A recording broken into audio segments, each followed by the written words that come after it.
Alrighty, let's go back to that tweet coming in from social media platform X. You can see that here on your screen from the Overland Park Fire Department on the scene of 138th and Goodman, where there was a trench collapse. About 1 hour ago, they posted this. But if we scroll up, you can see just also 1 hour ago, they said that the trench collapse victim has been freed. So with that being said, I do want to turn things over to KCTV5's Alex Love, who is at the scene right now. And Alex, you actually just heard from officials. Did they tell you exactly how this happened, or what do we know so far right now? Well, we're not entirely sure how the collapse happened, the collapse happened, Janae. But construction crews were here for a while, possibly laying some sort of pipes or just working underground when the trench unfortunately collapsed. Now that happened a little after 10 a.m. and as a result, Overland Park Police, the Overland Park Fire Department, Olathe, and the Consolidated Fire District had to respond. Not your typical day at work, but thankfully it has a positive ending. The worker was only buried up to his waist, so he was conscious. He's a 30-year-old man who was able to stay conscious and on alert while crews were able to dig him out. And fire crews actually train for this. They have teams that are dedicated to helping people trapped underground. So it took a little over an hour, but he was able to. They were able to get the construction worker out from under the ground. Again, he was only buried up to his waist, and he was taken to a hospital with only minor injuries and is listed in stable condition right now.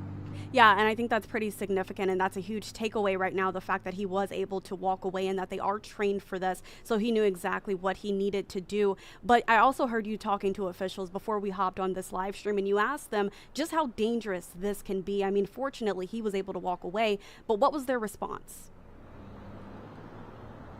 Yeah, it absolutely can. This could have easily gone the other way. Thankfully, it didn't. But there are plenty of times where people can get trapped underground, and the injuries can be life threatening if you don't get enough oxygen. If you're trapped under there for too long, it can obviously be deadly. Thankfully, that wasn't the case here. We're not sure how deep the trench was, but this 30-year-old construction worker was only buried up to his waist. So.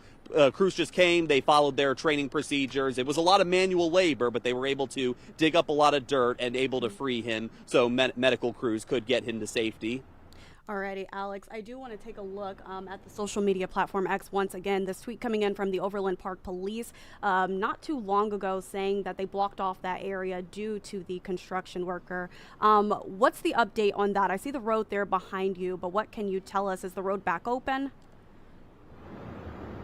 Yeah, so I'm standing at the intersection. Well, it's more of a roundabout, but I'm standing at the roundabout of Hemlock and 132nd, and the roads are back open. They just opened up moments ago. Overland Park Police, for obvious reasons, had to keep it closed for a while, but the scene is clear. The roads are back open around the entire roundabout. It goes all the way back towards apartment complexes, which is where they were working. The white truck that's just over my right shoulder is where the scene was, but it's cleared now and the roads are back open. So if you live or work around here, your commute won't be impacted anymore.